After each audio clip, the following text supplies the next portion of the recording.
द्विषावहै। ॐ शान्ति शान्ति शान्तिः। ॐ सदाशिवसमारम्भाम् शङ्कराचार्यमध्यमाम् अस्मदाचार्यपर्यन्ताम् वन्दे गुरुपरम्पराम्। ॐ नमो भगवते वैवस्वताय।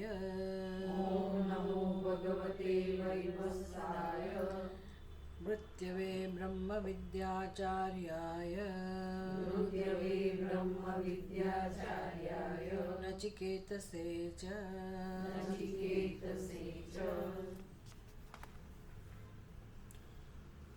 કઠોપનિષદમાં બીજો અધ્યાય અને પ્રથમાવલ્લી.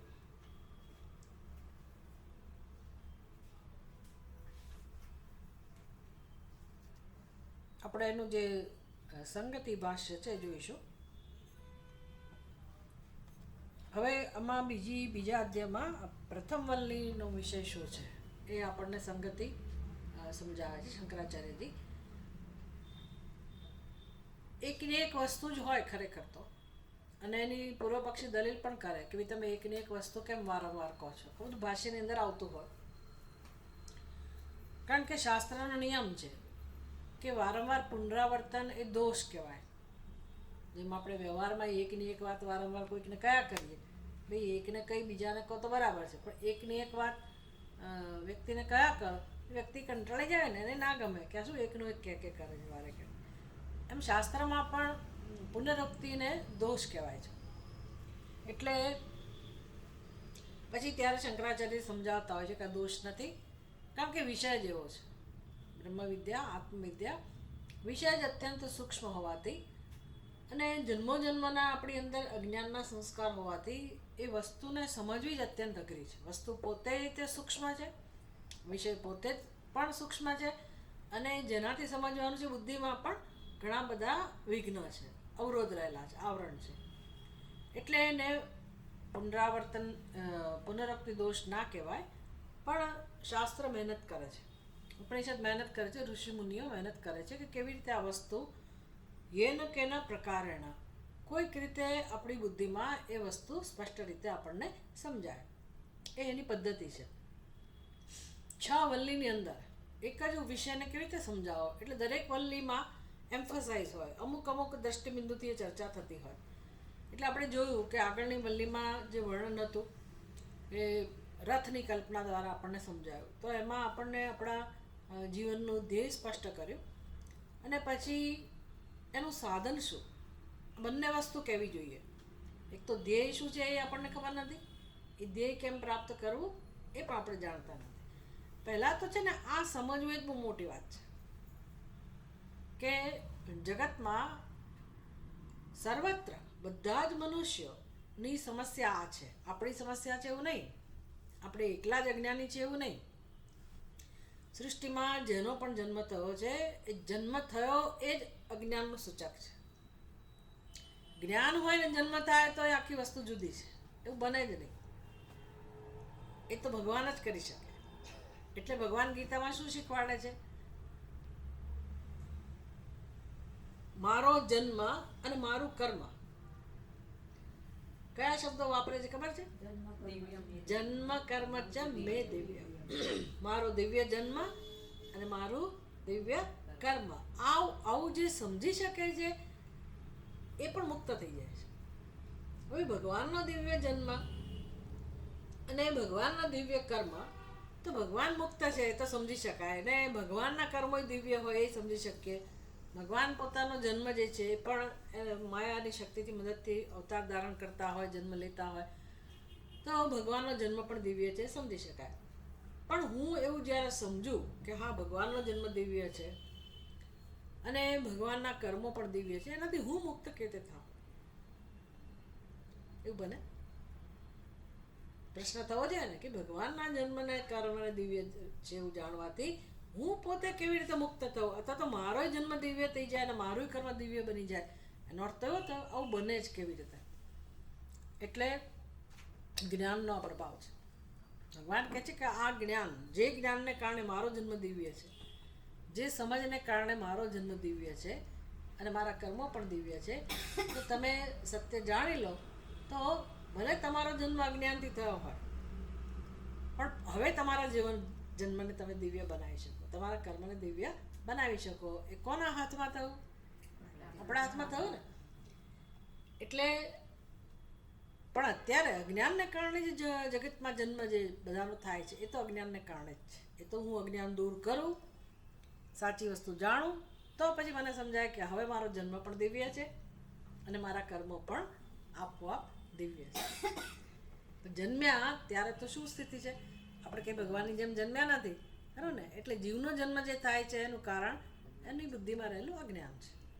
પછી હવે એ તો પરંપરા અનાદિકાળથી આ ચાલે છે, જન્મ મૃત્યુ. એને કારણે પછી એણે જેવા કર્મો કર્યા હોય, મનુષ્યનું શરીર પ્રાપ્ત કર્યા પછી એણે જો એનો ઉપયોગ ના કર્યો હોય તો એના જે સંચિત કર્મો અને આ જન્મના પાપ કર્મો ભળે એમ કરતાં કરતાં અધોયોનીને પ્રાપ્ત થાય, અને એમાં પુણ્ય કર્મ ભળે તો ઉપર જાય પણ મુક્ત ના થાય, એનું આવાગમન ચાલુ રહે. આ આખી વ્યવસ્થા સૃષ્ટિમાં રહેલી છે. એટલે આપણે વિચાર કરવાનો છે કે જન્મનું કારણ અજ્ઞાન જ છે. એટલે જેટલા જન્મેલા હોય બધા કેવા હોય? અજ્ઞાન.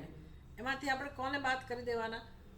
ઉર્ધ્વયોનીને બાદ કરી દેવાની અને અધોયોનીને પણ બાદ કરી દેવાની. વચ્ચે કોણ રહ્યું? મનુષ્ય. ઉપદેશ કોના માટે છે? મનુષ્ય માટે. પશુ પક્ષીને ભેગા કરીને મારા સરોવરમાં કેટલા બધા પશુ પક્ષીઓ છે. આપણને એમ થાય કે હું કેટલા બધાને ભેગા કરી શકું સત્સંગ કરવો હોય તો, કારણ કે મને મજા આવે. એવું શક્ય નથી. મારે માણસોને બોલાવવા પડે કે ભાઈ તમે આવો, અને એ માણસો પાછા એમાંથી એ કહેવત પડેલી છે, ભેંસ આગળ ભાગો. કોઈ ભેંસ આગળ ભાગવત કર્યું નથી, કહેવત ક્યાંથી આવી? એટલે આ બધા દ્વારા સમજવાનું છે કે સત્સંગ કરવા માટે પણ યોગ્યતા જોઈએ, ખરું ને? પહેલી યોગ્યતા કઈ? મનુષ્યનું શરીર. પછીની યોગ્યતા કઈ? તો શંકરાચાર્યજીને પૂછો. ઓહો, આપણને એમ આપણે તો યોગ્ય જ નથી, સત્સંગ કરવાની યોગ્યતાવાળા જ નથી. એ જ યોગ્યતાની વાત કરે છે. પછી આપણે કહેવું પડે કે ભાઈ વાત તો સાચી છે. એ પ્રકારની યોગ્યતા જ્યારે પ્રાપ્ત થશે ત્યારે તો આપણા જીવનમાં આમ નર્યો પ્રકાશ, નર્યો આનંદ, ભલે જ્ઞાન નહીં થયું હોય તો પણ એ જે કહે છે એવી યોગ્યતા જ્યારે પ્રાપ્ત કરીશું તો આપણા જીવનમાં તો એટલી બધી શાંતિ, પ્રસન્નતા, આનંદ હશે અને જ્ઞાન માટેની તત્પરતા હશે. એ તો પ્રશ્ન જ નથી. પણ ત્યાં સુધી મારે શું કરવું? કંઈ નહીં, સાધન ચતુષ્ટય સંપન્ન બનવા માટે પણ જીવનનો ઉપયોગ કરાય ને. એ તો હું કરી શકું ને. એનો આનંદ છે કે કેવી રીતે આપણે સાધન સંપન્ન બનો. જેમ પેલો કેવો આનંદ છે મોટા મોટા બંગલા બનાવવાનો. પોતાનું ઘરનું ઘર એક તો હોય, પછી એમાં મોટા મોટા બંગલા હોય, 4-5 ગાડીઓ હોય, આમ આલીશાન બધું હોય, પછી આમ આપણો વૈભવનો પાર ના હોય, આપણો પરિવાર હોય, આપણી પ્રતિષ્ઠા હોય. લોકોને કેટલો આનંદ છે આ બધું કરવાનો. એને એવું જેણે કરી લીધું એને આપણે સાધન સંપન્ન કહીએ, આપણે એને સુખી કહીએ. સુખી છે કે નહીં એ મોટો પ્રશ્ન છે, પણ સાધન સંપન્ન અને ભાઈ સુખી એ બેને આપણે સાથે જ સમજીએ. એવો જ આનંદ મનુષ્ય જો લેતા શીખી જાય આંતરિક સાધન સંપન્નતિ માટે, જે વિવેક ચૂડામણી નહીં પણ શંકરાચાર્યજીની જે મુખ્ય શરત છે મોક્ષ માટેની, એવા જો સાધન સંપન્ન બનવા માટે આપણે પુરુષાર્થ કરીએ, એનું જો મહત્વ સમજાય તો એ પુરુષાર્થ કરવામાં એટલો જ આનંદ છે. જેવો પેલો ભૌતિક રીતે સાધન સંપન્ન બનવામાં આનંદ છે ને, એવો જ આનંદ આ આંતરિક સંપત્તિ મેળવવાનો છે. એની માણસને ખબર નથી. દોડે છે ખૂબ માણસ, ખૂબ બિચારો સંઘર્ષ કરે બધી બાજુથી. આપણને એમ થાય કરે રે આ માણસની મહેનત કેવી નકામી જાય છે, દુઃખી થઈ જ રહ્યો છે. પણ બિલકુલ પેલું દ્રષ્ટાંત સાચું છે. એક તો પેલો ઘાંચીનો બળદ. હવે આ જમાનામાં કદાચ એવું ઓછું જોવા મળે. પહેલાં તો બળદને તમારે ચલાવવો હોય, એને ચાલવું ના હોય, થાકી ગયો હોય, ચાલવું ના હોય, તમે ગમે તેટલું ડફડા મારો પણ એ ચાલે જ નહીં. પછી શું કરે? એનો માલિક લોભ આપે, લાલચ આપે, ગાજરનું ઝુમકો લટકાવે. એ જેવો ચાલે ને એટલે આમ થાય ગાજરનું ઝુમકો. એટલે પેલા બળદને શું થાય? હમણાં હું પહોંચી જઈશ, હમણાં હું લઉં એમ આખો દિવસ એનો જતો રહે, ગાજર હાથમાં આવે નહીં અને પેલા ઘાંચીનું કામ થઈ જાય, તેલ પીલાઈ જાય. એમ આપણે જન્મ્યા ત્યારથી ગાજરનું લટકાવેલું ઝુમખું માયા દેવીએ ચારેય બાજુ. હમણાં હું આ મેળવી લઉં બસ, પછી તો મારે કંઈ ચિંતા જ નથી. હમણાં હું એ મેળવી લઉં પછી તો મને સુખ છે જ. અને આપણને લાગે છે કે મળી ગયો, પેલું બિચારો તો બળદને તો સમજાતું નથી, એને તક મળશે. આપણે તો વધારે બુદ્ધિશાળી છીએ અને વધારે આપણો અનુભવ એવો છે કે હા મળી ગયો, બસ ભણી લીધું, બસ નોકરી મળી ગઈ, બસ ધંધો, આટલો પૈસો થઈ ગયો ભેગો, આમ થઈ ગયો, એમ લાગે છે ને. એટલે આપણે વધારે અંધારામાં છીએ, સ્થિતિ બળદ જેવી જ છે. અંદર કશું સુખ વધ્યું નથી. બહાર બધો આડંબર વધ્યો છે, બહાર બધો વૈભવ વધ્યો છે, એને શું કહેવાય? ગધેડા ઉપર, આવું સાંભળ્યું છે? ગધેડા ઉપર અંબાડી. તમે અમને ગધેડું કહો છો? હા, સામે આનંદજી મારે બીજું દ્રષ્ટાંત લઈ આવે કે આવું કાંઈ કોઈને સીધે સીધું થોડું ગધેડું કહેવાય. પણ આટલી ખબર તો છે ને, ગધેડા ઉપર અંબાડી શોભે ના શોભે. એમ મને મારો વૈભવ શોભતો નથી. લોકોની સામે ભલે હું આમ કર્યા કરું કે આમ છું તેમ છું, પણ અંદરની મારી દશા છે એ લોકોને ખબર નથી. એટલે અંદર તો બિચારો જીવ જ બેઠેલો છે, એ તો બિચારો જ છે, એ તો ભીખ જ માગી રહ્યો છે. મને માન આપો, મારી વાહ કરો, મારી સફળતાના વખાણ કરો, છે ને અપેક્ષાઓ. મને સુખ આપો, એ આટલી વસ્તુ તો છે જ. મને સુખ આપો. કેમ બધાના મોઢા બગડેલા હોય છે, મોટે ભાગે ઉતરેલા હોય, ચડેલા હોય, જાતનું હોય. તો કે મને આ જો ને ઘરમાં જ મારું અપમાન થયા કરે છે, મને સુખ ના મળ્યું, મારું કોઈ સાંભળતું નથી. આ બધું શું છે? સુખની ભીખ જ માગે છે ને. દરેક વ્યક્તિ સુખની ભીખ જ માગે છે. સ્વામી દયાનંદજી કહે કે તમે પેલી સાવરણી હોય, સાવરણો, બ્રૂમસ્ટિક, સાવરણો. હવે એ જમાનામાં તો પેલો સળીનો બનેલો આવતો હતો ને સાદો, અત્યારે આવતો છે, પણ અત્યારે ડેકોરેટેડ મળે છે ને, રંગબેરંગી મળે પ્લાસ્ટિક. હવે કોઈક વ્યક્તિને એમ થાય કે લાવ હું એના ઉપર સરસ મજાની લેસ ચડાવું, પછી ઉપર મોતી ટાંકું અને આમ સરસ મજાનું એનું એ કરે ડેકોરેશન, અને એટલું સુંદર લાગે કે વાત ના પૂછો. અને પછી શોકેસમાં ધારો કે કોઈ મૂકે ખરા, પણ કહેવાય શું? સાવરણો. બસ એક્ઝેક્ટલી આપણી દશા આવી જ છે. બધું ક્યાંથી શરૂ થાય? અહીંથી રંગરોગાન. આ બધું રંગરોગાન, પહેરવાનું, ઉડવાનું, ઘરેણા, ફલાણું ઢીકણું, એમ આખી બધું ભૌતિક વસ્તુ સમાજમાં જ એની ડેફિનેશન હોય કે આ સરસ કહેવાય, સારું કહેવાય, સુંદર કહેવાય. બધી જ વસ્તુઓ ભેગી કરવામાં જન્મોથી આપણે મથીએ છીએ. અને કોઈક સિદ્ધ થાય છે, લોકોને એવું લાગે છે કે આ માણસ સફળ થઈ ગયા, એટલે એ લોકો તો હાઈફાઈ સોસાયટીના લોકો કે ધનવાન લોકો. પછી તમે એના વ્યવહારો બધું જોઈ શકો, અમે તો આમ, અમે તો તેમ. એટલે બીજા એનાથી સહેજ ઉતરતો માણસો એની સાથે મિક્સ જ ના થાય. બહુ બધું જોવા મળે. આખું એના વ્યક્તિત્વમાં આવું જ બધું હોય. એ આખો વર્ગ જ જુદો હોય. આપણને એમ થાય કે એને બ્રહ્મ વિદ્યા માટે કેમ તૈયાર કરવો? You can't do anything. અંદરની માનસિકતા જ એવી હોય. એટલે આ બધું ગધેડા ઉપરની અંબાડી જેવું છે. ખરું ને? અંદરથી જન્મી હું કંઈક છું, બસ એમાં ને એમાં માણસ જન્મો કાઢી નાખે, ખૂબ મહેનત કરે, એ ગમે તેટલી સફળતાની ઊંચાઈ સુધી પહોંચે, અંદરથી એનો ખ્યાલ કેવો છે? હું મર્ત્ય. એટલા બધા સભાન છે જ ને કે હું મરી જનાર છું, હું મર્ત્ય, હું મરી જઈશ. તો એ કોનું લક્ષણ છે? જીવત્વનું. સમજ પડી ને? જીવત્વ એટલે શું? પરવશ, બિચારા. આ જ્યાં સુધી નહીં સમજાય કે આ મૂળભૂત સમસ્યા છે આપણી, અને દરેક વ્યક્તિ આનો ભોગ બનેલી છે, અને એનું કારણ શું છે? અજ્ઞાન. અને કોઈને પસંદ નથી, પણ કરે શું? કારણ કે ખબર જ નથી કે મારી દશા આમ કેમ છે. હવે ખબર પડવી એ મોટું જ્ઞાન છે, કે જીવનમાં અજ્ઞાન છે, સર્વત્ર છે, મારી બુદ્ધિમાં પણ અજ્ઞાન છે, અને મારો જન્મ શેના માટે છે એવું સત્સંગ કરવાથી શીખવા મળે. કે ના મળે?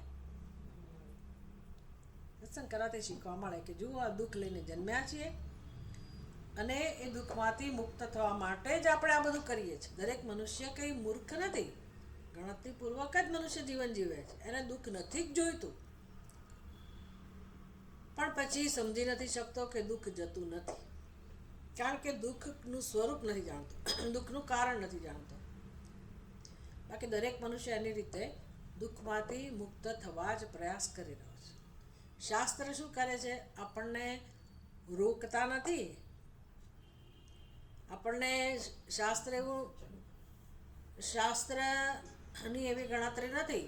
ભગવાનના ઉપદેશની એનો અર્થ એવો નથી કે તમે આ બધું ન કરો. એવું શાસ્ત્ર લોકો એટલે નથી આવતા શાસ્ત્ર પાસે, સત્સંગમાં એટલે નથી આવતા કે અમને એમાં રસ નથી. આવું કહેતા સાંભળ્યા છે ને તમે? અમને એમાં રસ નથી. કેમ રસ નથી એ જાણી લો તમે. કારણ કે એને ખબર નથી કે એને આ નહીં કરીને પણ જે કંઈક તો કરી રહ્યો છે ને, એને જેમાં રસ છે તો કરી જ રહ્યો છે ને માણસ. સત્સંગ નહીં કરીને એ જે કંઈ જીવનમાં કરી રહ્યો છે એ કેમ કરી રહ્યો છે? એ જે કરે છે એમાં એને રસ છે, પણ એ કરે છે શેના માટે એને ખબર નથી. જેમાં એને રસ છે એ દ્વારા એ શું ઈચ્છે છે એને ખબર નથી. એટલે સત્સંગમાં નહીં આવીને પણ એ જે કરે છે એના પાછળની ગણતરી શું છે?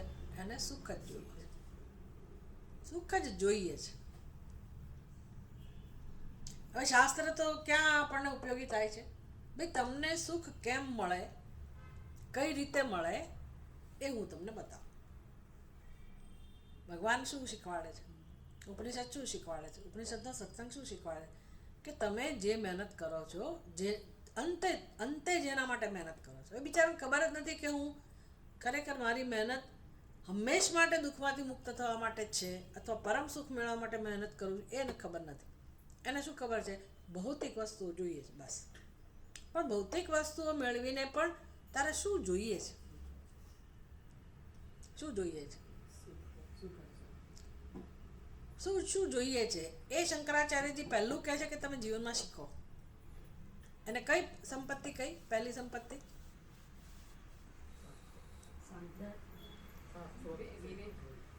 વિવેક. આ તો તમને બ્રેડ બટર જેવું રોજનો ખોરાક છે, એ કેમ ભૂલાય? એ પહેલી સંપત્તિ એટલે કઈ? વિવેક. પછી વિવેકની વ્યાખ્યા કે શેનો વિવેક કરવાનો, એટલે વ્યાખ્યા કઈ શંકરાચાર્ય? નિત્યાનિત્ય વસ્તુ વિવેક. એટલે પહેલું કામ તો જીવનમાં આ થવું જોઈએ કે હું જે કંઈ કરું છું એ સુખ મેળવવા માટે, પણ મને કેવું સુખ જોઈએ છે? નિત્ય કે અનિત્ય? બસ ત્યાં માણસ બિચારો નિષ્ફળ. એને ખબર જ નથી કે મને નિત્ય સુખ જોઈએ છે. નિત્ય સુખ. એટલે આખું ગૃહસ્થ આશ્રમ, જન્મથી મૃત્યુ સુધીના બધા જ કર્મો જે કંઈ મનુષ્ય કરે, કદાચ ચોરી ચપાટી કરતો હોય, પાપ કર્મ કરતો હોય તો પણ સુખ માટે જ કરતો હશે ને? સુખ માટે જ કરે છે. હવે એને ખબર નથી કે આવું કરવાથી મને ઉપરથી વધારે દુઃખ મળશે, એટલે ખોટું આચરણ કરે છે. પણ સાચું આચરણ કરનારો કંઈ જાણતો નથી કે હું જે કરું છું એનાથી મને સુખ જ મળશે. તકલીફ ત્યાં છે, એ જાણતો.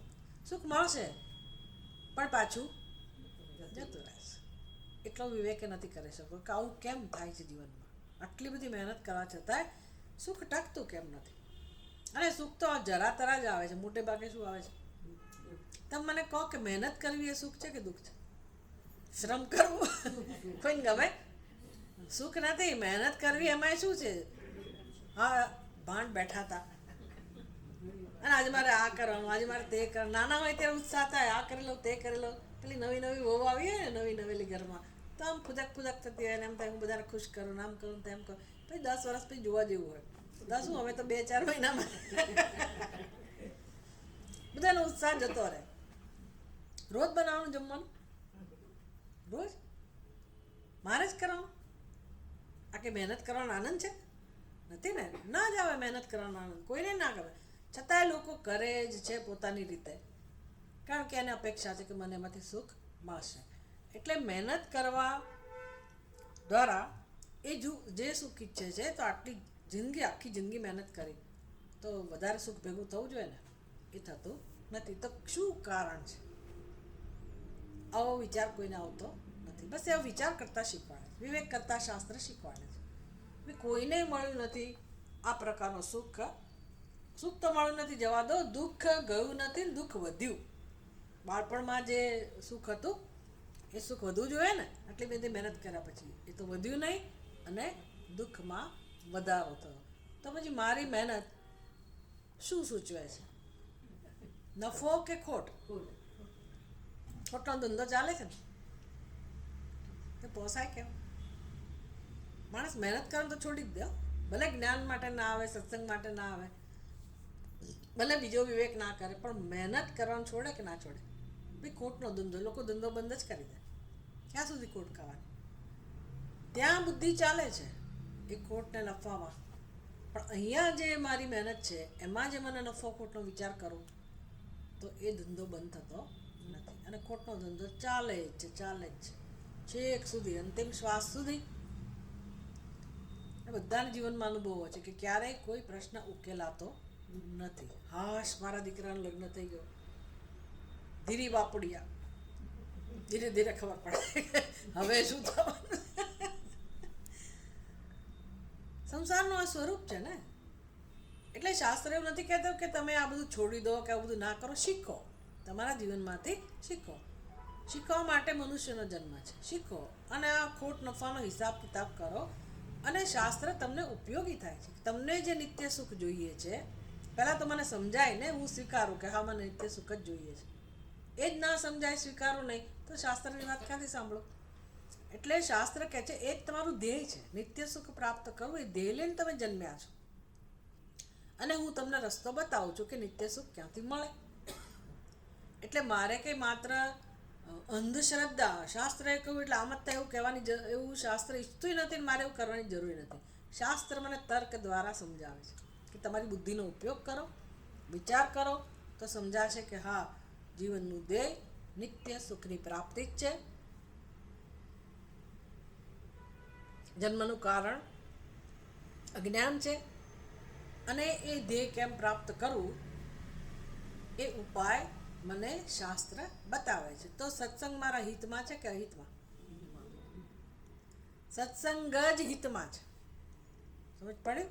સત્સંગ જ હિતમાં છે. ભલે ને આપણે દુર્ભાગ્ય ના કરીએ ને જે કંઈ આપણી સામર્થ્ય હોય એ પ્રમાણે આપણે કરીએ, પણ આટલું તો સમજાઈ જવું જોઈએ કે સત્સંગ જ હિતમાં છે. કેમ? તો કે સત્સંગ મને જે જોઈએ છે ત્યાં લઈ જવાનું માર્ગદર્શન આપે છે. જેટલો હું દૂર રહીશ, જેટલું હું મારી રીતે જીવન જીવીશ તો દુઃખ વધવાનું જ છે. ચાલો, આ બધું કઠોપનિષદના પહેલા અધ્યાયમાં સમજાય. એટલે જીવનનું ધ્યેય સ્પષ્ટ કર્યું કે આત્મવિદ્યા, બ્રહ્મવિદ્યા જીવનનું મુખ્ય ધ્યેય છે. અને મનુષ્યનું શરીર એની સરખામણી કોની સાથે કરી? રથ સાથે. કેમ? તો કે રથ શું કરે? રથ સાધન છે. સાધન આપણને જ્યાં સાધ્ય હોય ત્યાં સુધી લઈ જાય, પહોંચવાનું સાધન છે. એમાં શરીર પણ નિત્ય સુખ પ્રાપ્ત કરવાનું સાધન છે, મોક્ષ પ્રાપ્ત કરવાનું આ સાધન છે.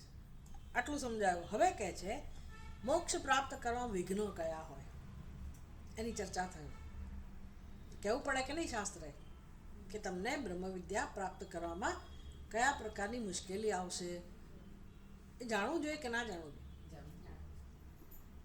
તમે મોટો પડે પ્રોગ્રામ તો બનાવ્યો. ક્યાંનો બનાવ્યો? કૈલાસ માનસરોવર. બહુ ઊંચું દે કૈલાસ માનસરોવર જવું છે તો તમે આમને નીકળી પડો. બી રસ્તો જોઈ લીધો, બધું નક્કી થઈ ગયું, પછી હજી પ્લાનિંગમાં બધું આવે કે નહીં? કઈ કઈ વસ્તુ આવે? તો કે કેટલી મુશ્કેલી ત્યાં પડશે. ત્યાં તો નરો આનંદ છે તો ખબર જ છે, એના માટે જ જઈએ છીએ. પણ રસ્તામાં એ ધ્યેય પ્રાપ્ત કરવામાં મને કયા કયા અવરોધોનો સામનો કરવો પડશે? તમે જાણકારને પૂછો કે ના પૂછો? 10 જણને પૂછો, જઈ આવ્યા છે એને પૂછો, જે લઈ જવાના છે ટ્રાવેલિંગવાળા એને પૂછો, તો બધા જણાવશે કે કેટલી સામગ્રી તમારે લેવી પડશે, કયા કયા પ્રકારની મુશ્કેલી આવે. એ જાણવાની કેમ જરૂર છે? કારણ કે તમારે સહન ના કરવું પડે. ખરું ને? એ મુશ્કેલીનો સામનો કેમ કરવો એ ખબર હોય તો તમે એ વિઘ્નો ઉપર, અવરોધ ઉપર વિજય પ્રાપ્ત કરી અને તમારી કૂચ આગળ વધારી શકો. કારણ કે તમે નક્કી કર્યું કે મારે જવું જ છે. ના ના ભાઈ, આટલા બધા વિઘ્નો આવે તો મારે કંઈ જવું નથી, એવાય નીકળે. પણ જેણે નક્કી કર્યું કે મારે જવું જ છે એ તો બધા વિઘ્નોને જાણકારી મેળવે. કેમ? તો કે મને ખબર હોવી જોઈએ. જેમ અર્જુન કહે છે ને, ભગવાન મારા રથને 2 સૈન્યની મધ્યમાં લઈ જાઓ. શું કામ? ખાલી બધાના દર્શન કરવા છે? ભોળા જો યુદ્ધે પ્રિય ચિકિત્સા. યુદ્ધની ઈચ્છા વાળા કોણ છે? અર્જુનને યુદ્ધની ઈચ્છા નથી, પાંડવોને યુદ્ધની ઈચ્છા નથી. યુદ્ધ કરવું જ પડે એવું છે. તો એવું યુદ્ધ, આવું કર્મ કરવા કોણ તૈયાર છે કે જેની સામે મારે પરાણે યુદ્ધ કરવા જવું પડે છે? હવે દુર્બુદ્ધિ કોણ છે? અને સામેના પક્ષમાં દુર્યોધન યુદ્ધ કરવા ઈચ્છે છે તો એને સહકાર આપનારા કેટલા છે? દુર્બુદ્ધય. અર્જુન આવો શબ્દો વાપરે છે. કેવા દુર્બુદ્ધિ લોકો કોણ છે? અને કૈર્મયા સહયોદ્ધવ્યમ અસ્મિન રણ સમુદ્યમે. એવા કોણ કોણ છે એવા યોદ્ધાઓ કે જેની સામે મારે યુદ્ધ કરવાનું છે? તૈયારી મેળવી પડે ને. કેટલો ઉત્સાહ છે! કઈ રીતે સામનો કરીશ? આપણા ડિફેન્સવાળાને પૂછો, 3 વિંગવાળાને પૂછો, સતત સાવધાન હોય છે ને. નવા નવા શસ્ત્રો એ લોકો બનાવ્યા જ કરે, પછી બનાવીને રાખી મૂકે. એ બ્રહ્મોસ છોડવાનો સમય આવ્યો એટલે એની પાસે તૈયારી હોવી જોઈએ ને.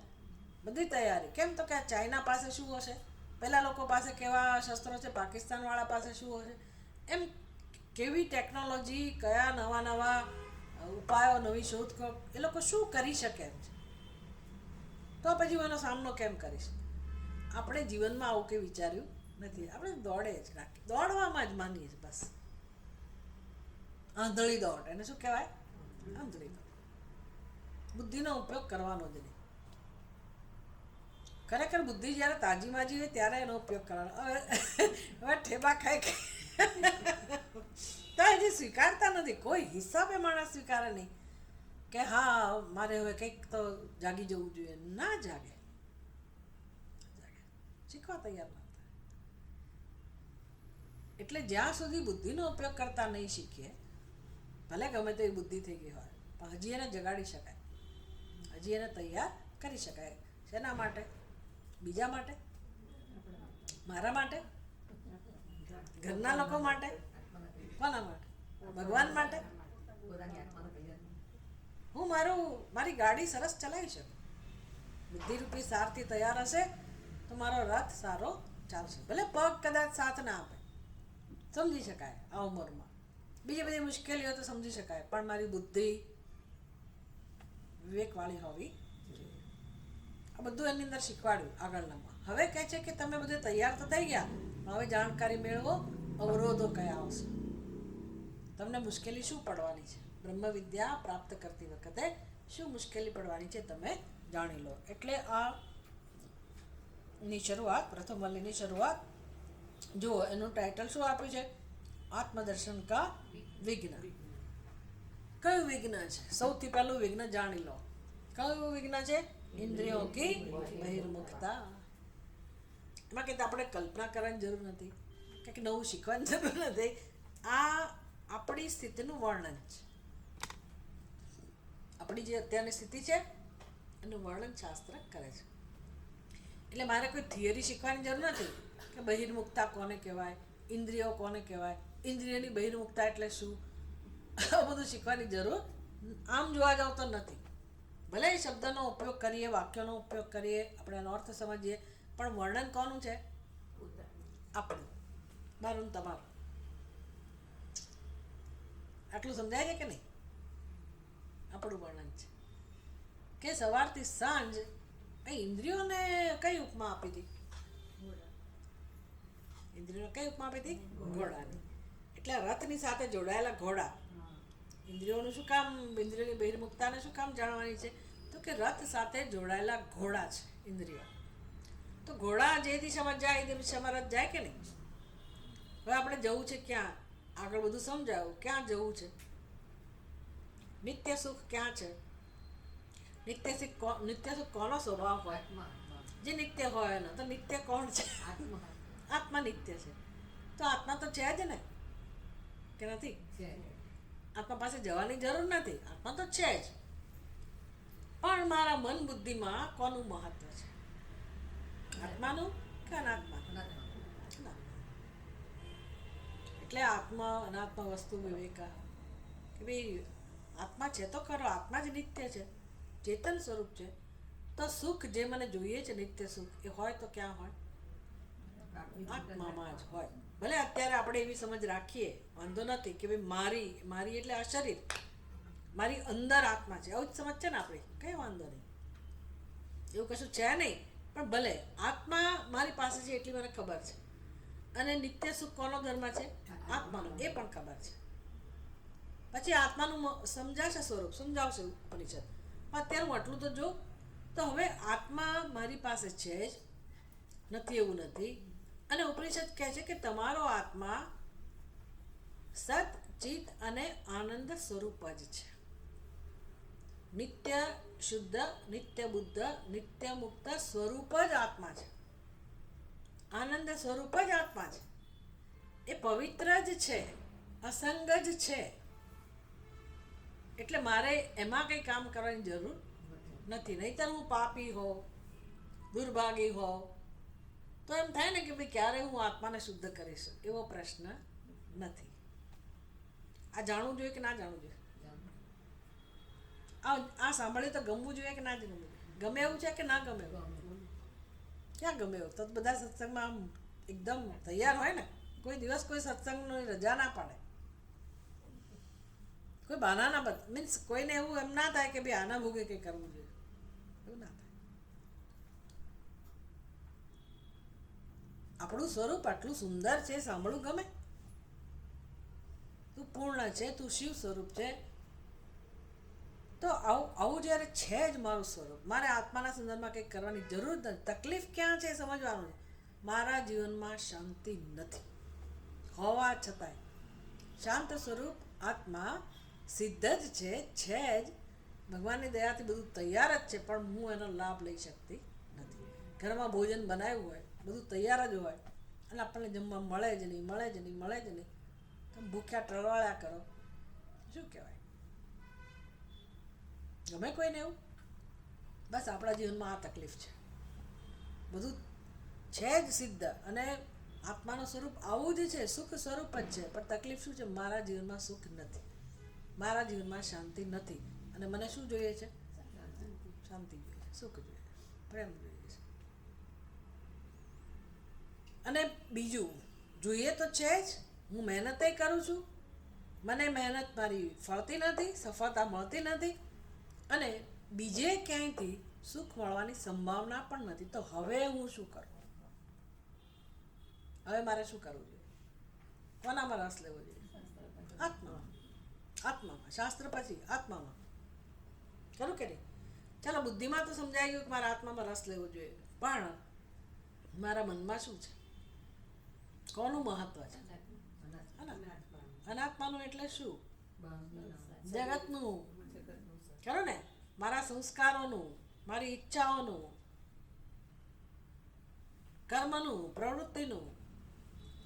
કર્મ પ્રવૃત્તિ ગૌણ છે, પણ પ્રવૃત્તિને દોરે છે કોણ? કર્મને પ્રેરણા કોણ આપે છે? મારું મન. કઈ રીતે? સંસ્કારો દ્વારા, ઈચ્છાઓ દ્વારા. તો કોની ઈચ્છાઓ જન્મે છે? આત્માની કે અનાત્માની? અનાત્માની. એટલે અહીંયા તકલીફ છે. મારા મનમાં જે પણ ઈચ્છા જન્મે, સંકલ્પ જન્મે છે, કોના વિષયમાં છે? અનાત્માના. હવે મને વિવેક દ્વારા સમજાયું કે ભાઈ આત્માને જ જાણવાની જરૂર છે. બુદ્ધિમાં તો સમજાઈ ગયું, પણ સુખ મળી ગયું? હવે કામ કરવાનું છે કે નથી કરવાનું? આત્મા સુધી પહોંચવું કેમ? મારું જ સ્વરૂપ છે, છતાંય મને લાભ નથી મળતો, તો એટલે પહોંચવાનો વિષય બની ગયો આત્મા, પ્રાપ્ત કરવાનો વિષય બની ગયો, પ્રાપ્ત હોવા છતાંય. પણ ચલો, બુદ્ધિમાં આવે, ધ્યેય તો નક્કી થયું ને કે મારે આત્માને ઓળખવો જોઈએ. હવે પ્રશ્ન ક્યાં શરૂ થાય છે? મને કોઈ રસ નથી. લોકોને તો બુદ્ધિમાં નક્કી નથી થતું. આપણે આટલા વર્ષોથી એકડો ઘૂંટ્યા જ કરીએ, જેથી અંદર નિર્ણય થાય કે મારા જીવનમાં આત્માનું મહત્ત્વ સ્થાપિત થાય. ચલો, બુદ્ધિમાં વિવેક જન્મ્યો કે ભાઈ આત્માનું દર્શન એક જ મારા માટે ઉપાય છે. હવે બધું નક્કી થઈ ગયું, પણ હવે મને સાથ કોણ નથી આપતું? ઘરના લોકો. બુદ્ધિમાં નક્કી થઈ ગયું, હવે કરવા કોણ નથી દેતું? તમને કેટલી બધી વાર મેં એક દ્રષ્ટાંત આપેલું છે કે ભાઈ તમે નક્કી કર્યું કે મારે વહેલા 5 વાગે ઉઠી જવું છે, રોજ 8 વાગે ઉઠતા હો, અને આમ સાંભળીને કંઈક બધું જોઈને સારું જોઈને નક્કી થયું કે ચલો કાલથી તો હું હવે 5 વાગે ઉઠી જ જઈશ. નક્કી કર્યું કે મારે કયા પ્રાણાયામ કરવા છે, મારે ધ્યાનમાં બેસવું છે. કારણ કે હવે તો આ સિવાય તો તમે દવાઓ ખાઈને તમારા શરીરને બગાડો, અને એના કરતાં આ બધાથી ફાયદો થતો હોય તો માણસ એના માટે વહેલો ઉઠે. નક્કી કર્યું કે મારે વહેલા ઉઠવું છે, એલાર્મ સેટ કર્યો. હવે તો મોબાઈલ છે ને, એટલે એ દ્રષ્ટાંત જરાક અઘરું પડે છે, પણ તોય તમારે કરવું તો પડે જ કંઈક સવારે. એટલે સવારના પરમાં એલાર્મ તો વાગ્યો, તો તમારો પહેલો પ્રયાસ કેવો હોય? કારણ કે જ્યાં સુધી તમે બંધ નહીં કરો ત્યાં સુધી વાગ કરવાનો જ છે. તમારે ઉઠવું ના ઉઠવું હજી નક્કી નથી થયું, પણ પહેલું કામ તમારે પરાણે બંધ તો કરવું જ પડે. એટલે પહેલાના જમાનામાં પેલા ઠુબરા હતા આવા, એટલે એને આય નહીં, આ હજી સારું છે, આને પ્રેમથી બંધ કરવું પડે, અને કે મરાય નહીં, એ તો પછી જે કામ જ ના કરે. પણ પહેલાં જે સોલિડ આવતા હતા ને એને તમે જે લફડાક મારો એના ઉપર, એ ચેતન સ્વરૂપ હોય તેને દુઃખ ના થાય, એને પ્રશ્ન થાય ને કે મારો શું વાંક છે? મેં તો એમણે કહું એ પ્રમાણે મેં મારી સેવા બજાવી, અને આ માણસ મને જ મારે છે. પણ એલાર્મને બહુ થપાટો ખાવી પડતી હતી. આવું કેમ થયું? આવું કેમ થયું?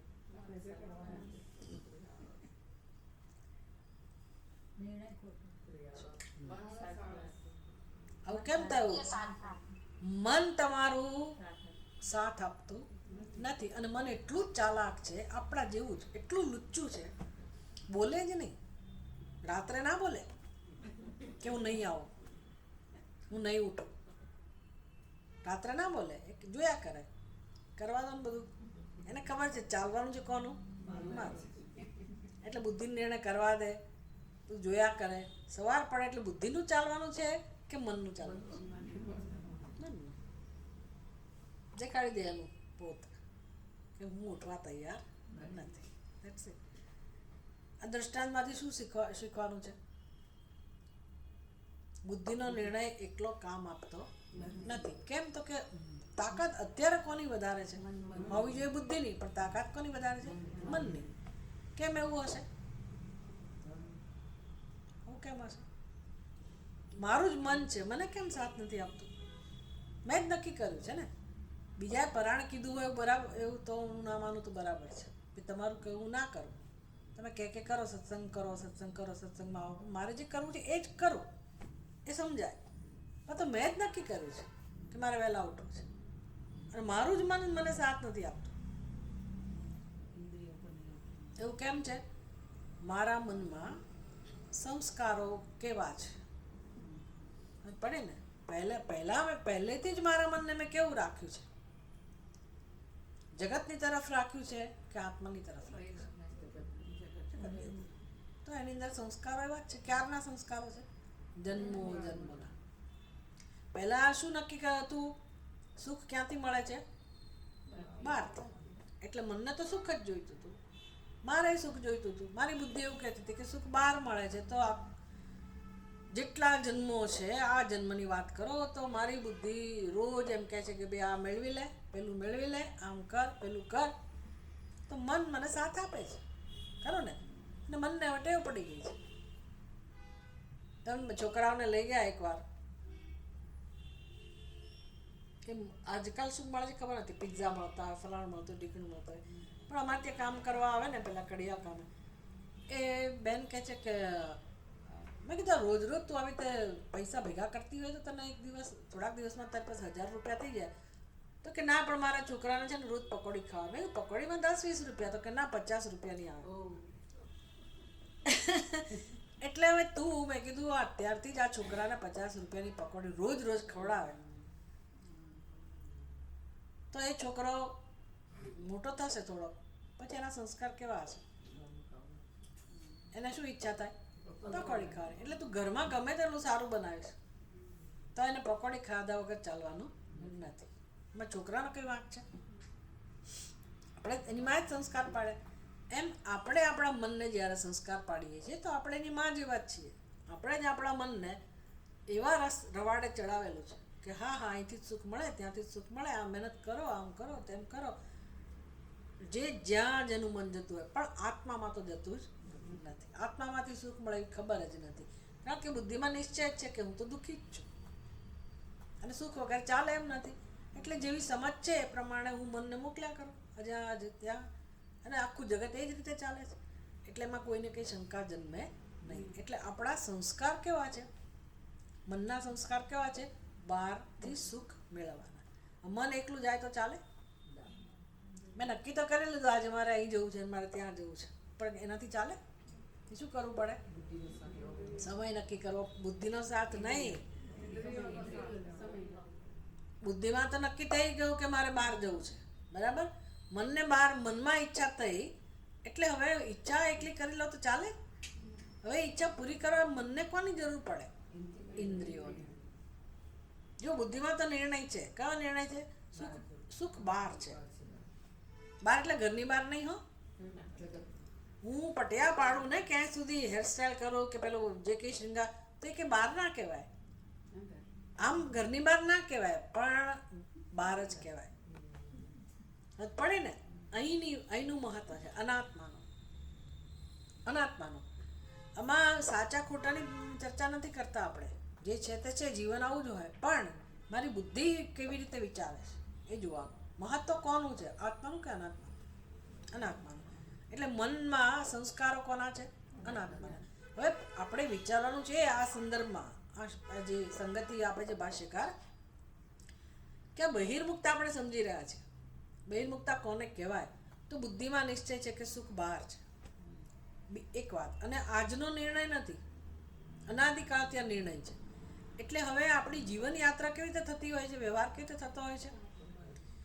બહારથી વસ્તુ મેળવવી. એના માટે કર્મ કરવું પડે કે ના કરવું પડે? કરવું પડે. કેમ? તો કે મનમાં બેઠા બેઠા તમે એકલા વિચારો કરો, સંકલ્પ કરો, એનાથી કંઈ મને સુખ મળતું નથી. મન એકલું કંઈ કામ કરી શકે નહીં. એટલે કર્મ કરવા માટે કોની જરૂર પડે? ઇન્દ્રિયોની. ઇન્દ્રિયો સાથ ના આપે તો મન કશું કરી શકે નહીં. અને મને કોને કહું? બુદ્ધિએ મનને કહું. મન કોનો સહકાર લે? ઇન્દ્રિયો. પગે ઊભા થવું પડે, પગે ચાલવું પડે, નક્કી કરવું પડે કે આટલા વાગે અહીં જઈશ, કેમ જઈશ, ચાલતા જઈશ, વાહનમાં જઈશ, આ કરીશ, તે કરીશ. પછી આ બધું જ આવી ગયું. કયા સમયે ને કેવા કપડાં પહેરે, બધું આખું આવી ગયું. સવારથી સાંજ આજ ચાલે છે ને આપણો કાર્યક્રમ. આપણે ખાલી સ્ટડી કરીએ છીએ, ખાલી નિરીક્ષણ કરીએ છીએ કે આવું થાય છે કે નહીં. આ ખોટું છે એવું નથી કહેતા. આપણે વિચાર કરી રહ્યા છીએ કે શું થઈ રહ્યું છે, જીવન વિશે ચિંતન કરી રહ્યા છે કે આ બધી પ્રક્રિયામાં આપણું ક્યાં સ્થાન છે, મારા મન બુદ્ધિનું શું સ્થાન છે, શું મહત્વ છે, કેવી રીતે આ કર્મો થાય છે. તો બુદ્ધિમાં નિર્ણય, મનમાં ઈચ્છા, એ બે એક થઈ ગયા. હવે કામ કરવું છે તો કોની સહાયની જરૂર પડે? ઇન્દ્રિયોની. ઘોડા અને રથ ચાલે. આમ આખો સંઘ જન્મો જન્મોથી ક્યાં જાય છે? અનાત્મા તરફ કે આત્મા તરફ? કોઈનો વાંક નથી. આવું જ છે આપણા જીવનમાં છે ને બધાના જીવનમાં છે. તો શું વાંધો છે? આવું છે તેમાં શું થઈ ગયું? તમને શું વાંધો છે? આપણે પૂછીએ ને કે ભાઈ તમને શું વાંધો? આવું છે એમાં ખોટું શું છે? આવું ના હોય તો અમે ભૂખ્યા, આવું ના હોય તો અમને જમવાય ના મળે, કોઈ કામ જ ના થાય.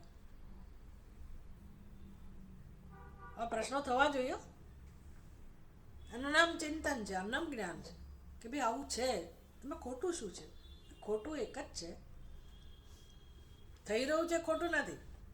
ખોટું ક્યાં છે એ સમજવાનું છે. કે આ બધા વ્યવહારનો તો વાંધો નથી, કરવો જ પડે એવો છે, પણ મારી મૂળભૂત ઈચ્છા કઈ છે? પડી ને પણ વિચાર કર્યો હમણાં, કઈ ઈચ્છા છે મારી? નિત્ય સુખ. તો આ બધો વ્યવહાર જે થાય છે એના પરિણામે જે મને સુખ મળે છે એ નિત્ય મળે છે કે અનિત્ય મળે છે? અનિત્ય. તો વિવેક દ્વારા સમજાય ખરા કેમ અનિત્ય સુખ મળે છે. કારણ કે મારા સંકલ્પો અનિત્ય વસ્તુને પ્રાપ્ત કરવાના છે. હવે મને ખબર પડી, સત્સંગ કરવાથી જ ખબર પડી કે મારી જરૂરિયાત શું છે. મારી જરૂરિયાત છે નિત્ય સુખની. નિત્ય સુખ કોનો સ્વભાવ છે? આત્માનો. મારા જીવનમાં ક્યાંય આત્મા કેન્દ્રમાં નથી. આ સમજાવવું જોઈએ.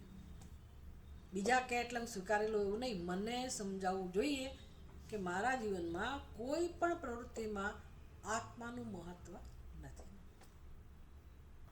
અને હું કરું છું આત્મા માટે જ, આત્માની જરૂરિયાત માટે જ, નિત્ય સુખ માટે જ કરું છું.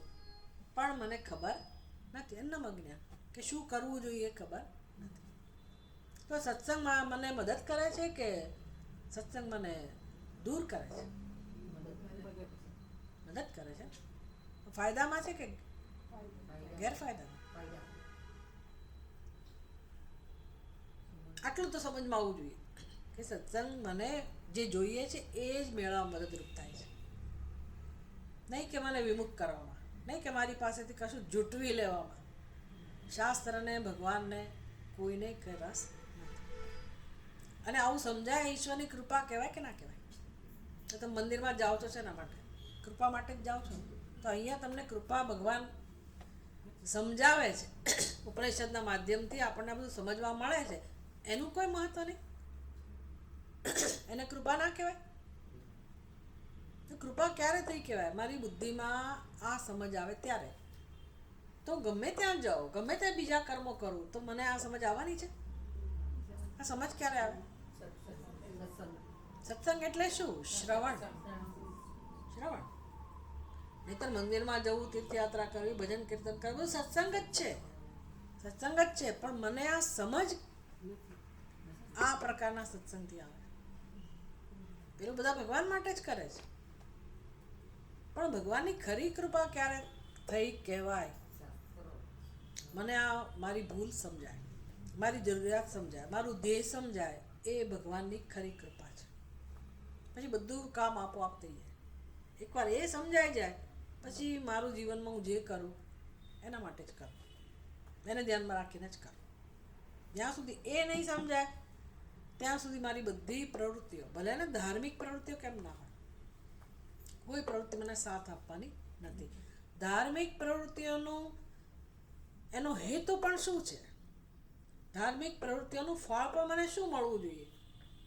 હું જોઉં છું કેટલા બધા ગાયત્રી પરિવારવાળા પણ છે, તમારા ગ્રુપમાં નહીં હોય, બીજા ગ્રુપમાં છે, પણ એ લોકો બહુ પ્રેમથી યજ્ઞ કરતા હોય, ગાયત્રીનું અનુષ્ઠાન કરતા હોય, સવારથી ઉઠીને જપ કરતા હોય, પણ ગાયત્રી મંત્રનું, એના જપનું, યજ્ઞનું ફળ શું હોય એ જાણતા નથી. મંત્રનો અર્થ શું છે?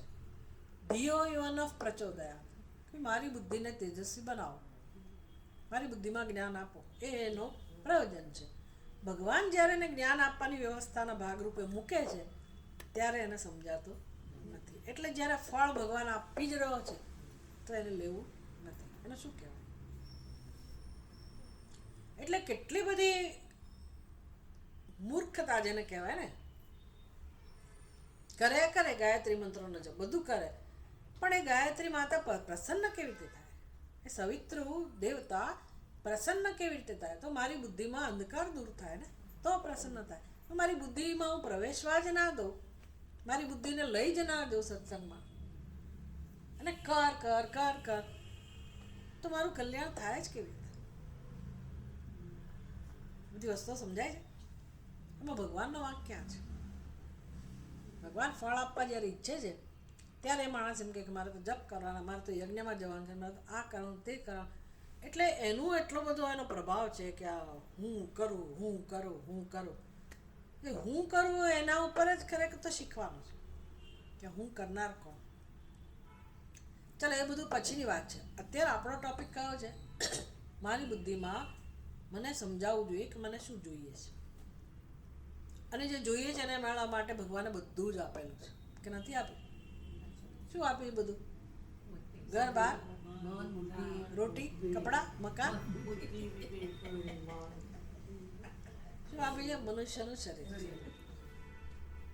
એ જેવું હોય એવું, માંદું તો માંદું, સાજું તો સાજું, લાલંગડા જેવા હોય એવા. અત્યારે તો એવું જ કહેવું પડે ને, એવા છીએ એવા. પણ મનુષ્યનું શરીર રથ કહું એટલે એનો અર્થ કે ભગવાને બધું આપેલું છે. હજી એમાં બધું એટલે જો સત્સંગ ના હોય તો વ્યર્થ, ગુરુ કૃપા ના હોય તો વ્યર્થ, શાસ્ત્રની કૃપા ના હોય તો હું એનો લાભ લેતી નથી. એટલે જુઓ, આજનું આપણું સંદેશ કયો છે, ટોપિક કયો છે? બ્રહ્મ વિદ્યામાં આવતા વિઘ્ન, આત્મદર્શન. બ્રહ્મ વિદ્યા એટલે આત્મનું દર્શન, એમાં આવતા વિઘ્ન. એમાં મુખ્ય વિઘ્ન કયું? ઇન્દ્રિયોની બહિર્મુખતા. આ છે કે નહીં વિઘ્ન એ આપણે સમજાવ્યું. ઇન્દ્રિયોની બહિર્મુખતા કેમ છે? કારણ કે મનને બાર રસ, મન બહિર્મુખ છે. એટલે ઇન્દ્રિયો ક્યાં કોને સાથ આપવા ટેવાયેલી છે? મન. આમ આખું સરઘસ છે, યુનિયન છે. અને કોની વિરુદ્ધમાં છે? યુનિયન. ખબર છે ને તમને યુનિયનનું કામ શું હોય? અમારી સોસાયટીમાં ક્યારેક લોકો એવું કે ભાઈ આ સર્વન્ટ આટલા બધા હેરાન કરે છે, તો એનું આ બધું એનું કારણ શું છે? કે યુનિયન છે એ લોકોનું યુનિયન હોય.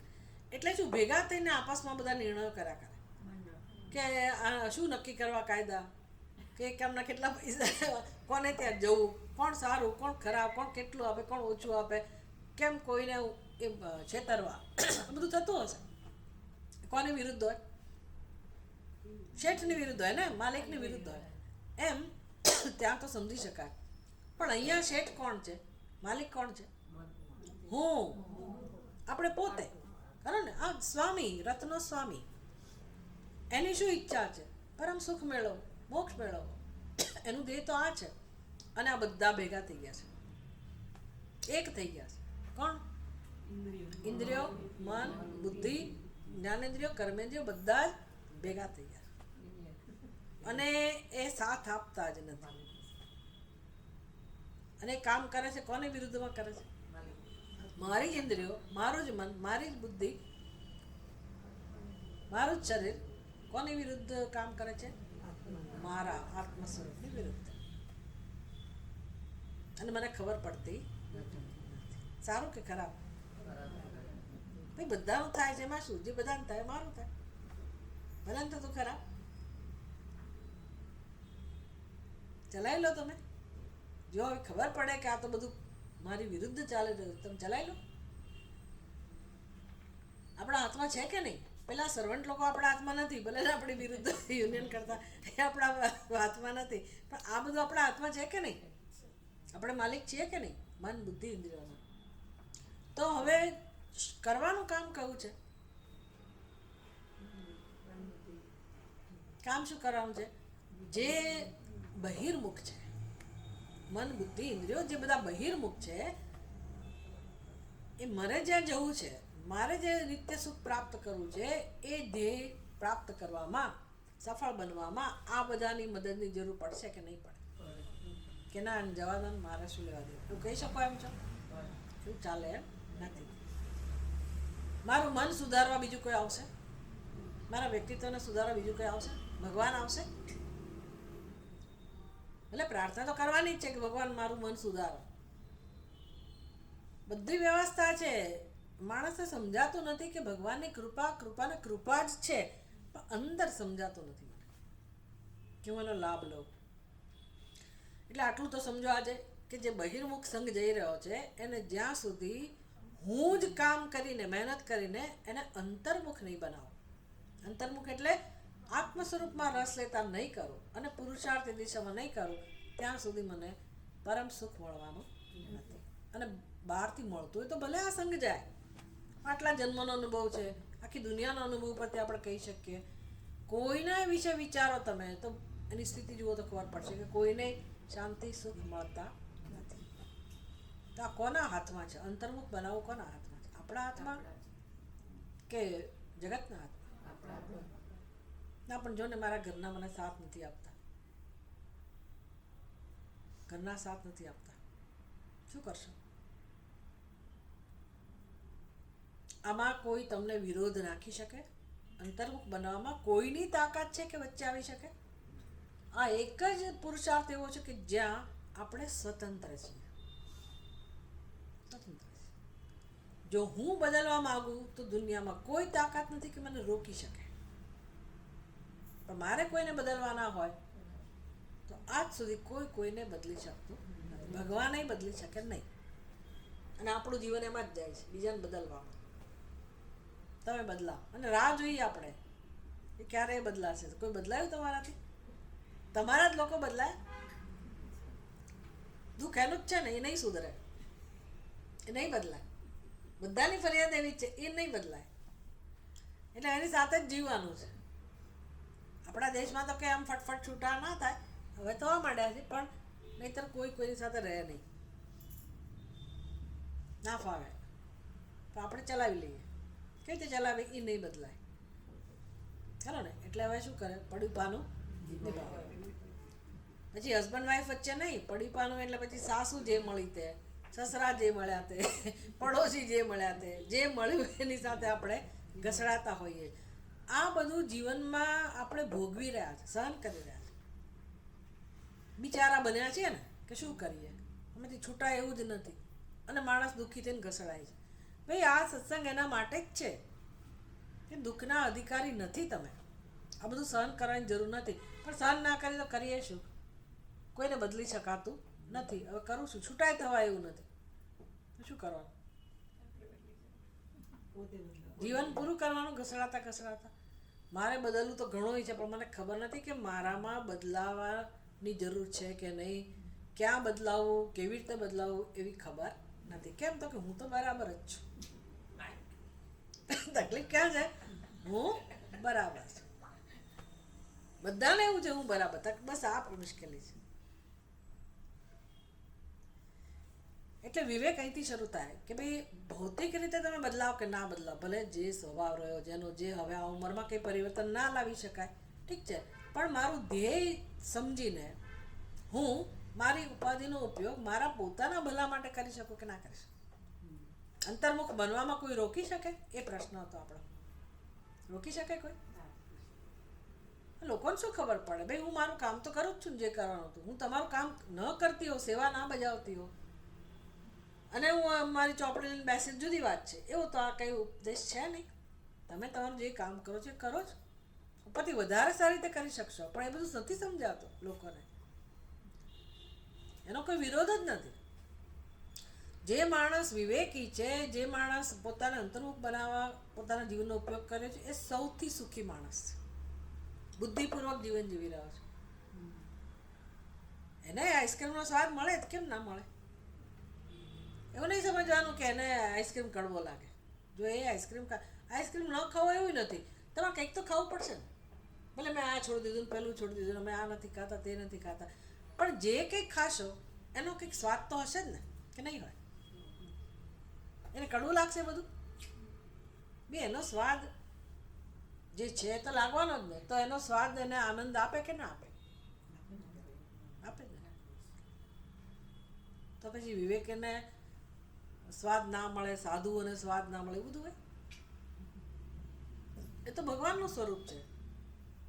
રસોહમ અપસુ કૌંતેય, રસઃ અહમ અપસુ, સ્વાદ હું છું. જ્ઞાની કે અજ્ઞાની જે કોઈ એનું ગ્રહણ કરે એને સ્વાદ તો મળવાનો જ છે ને. પણ જ્ઞાનીને એ સ્વાદની સાથે પરમાત્માની અનુભૂતિ થાય છે. વિવેકીને પરમાત્માની અનુભૂતિ થાય છે, અને અજ્ઞાનીને ભોગ બુદ્ધિ.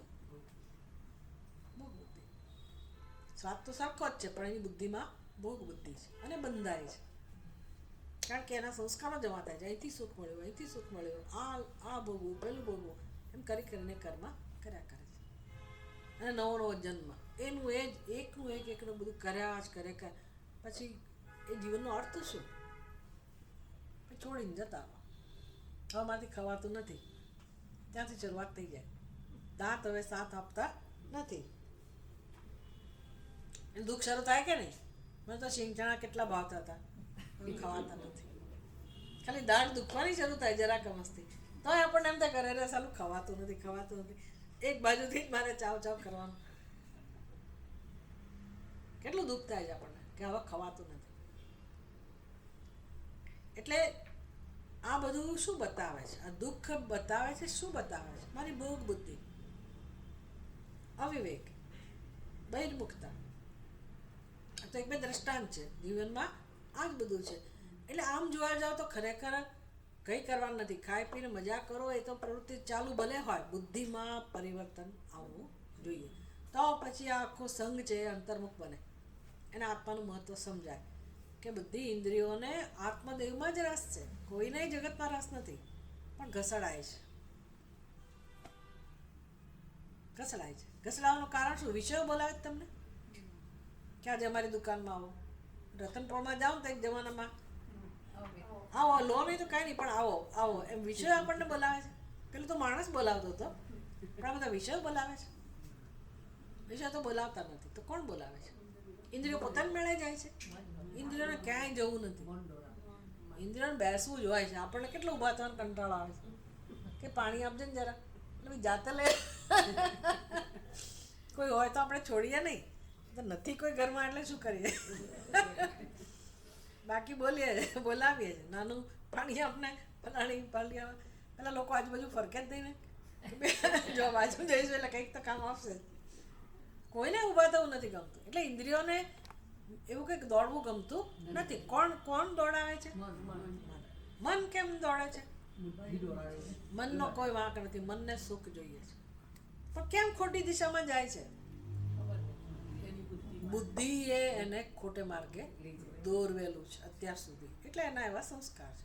હવે બુદ્ધિમાં પરિવર્તન ના આવે તો આ કાર્યક્રમ ચાલુ રહે કે નહીં? અત્યારે આપણે આ જીવનમાં ચાલુ છે કે નહીં કાર્યક્રમ, કે નથી? આવું જ છે ને, આવું જ છે. સમજાય તો ખબર પડે કે ભાઈ જ્યાં સુધી મારી બુદ્ધિમાં પરિવર્તન નહીં આવે ત્યાં સુધી આ વ્યવસ્થા બદલાવાની નથી. આ વ્યવસ્થા એટલે સમજી લો જન્મ મૃત્યુ. પછી આ શરીર મળશે કે નહીં મનુષ્યની એ ખબર નથી. સત્સંગ તો ભૂલી જ જવાનો, તક ગઈ. એટલે એક જ બારી છે પેલામાંથી બહાર નીકળવાની, પડી ને. એટલે બુદ્ધિમાં જો વિવેક નહીં આવે, સમજાશે નહીં, તો પ્રશ્ન ઉકેલાવાના નથી. Choice is yours. નક્કી કોણે કરવાનું છે? ના, પણ મારા ઘરના ના પાડે છે. તમે એને યમરાજા પૂછવા જવાના છે તમારા ઘરવાળાને કે હવે આને લઈ જવું કે નહીં?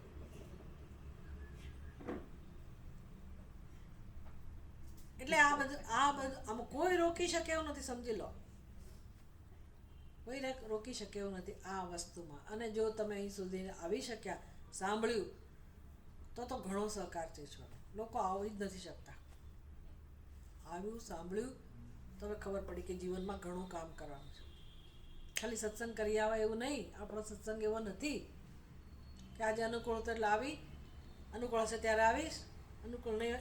આ પ્રકારનો સત્સંગ નથી. આ એટલું બધું પરિવર્તન લાવનારો આ સત્સંગ છે, તમને ખબર નથી આનું સામર્થ્ય. આ ઉપનિષદ છે, સમજ પડે છે? ઉપનિષદ એટલે કઈ કક્ષાનો ગ્રંથ? જે અરણ્ય સિવાય જે ઉપદેશ નહોતો અપાતો આટલા હજારો વર્ષોથી, યુગોથી, એ ઉપનિષદ અહીંયા મળે છે કારણ કે કળિયુગ છે.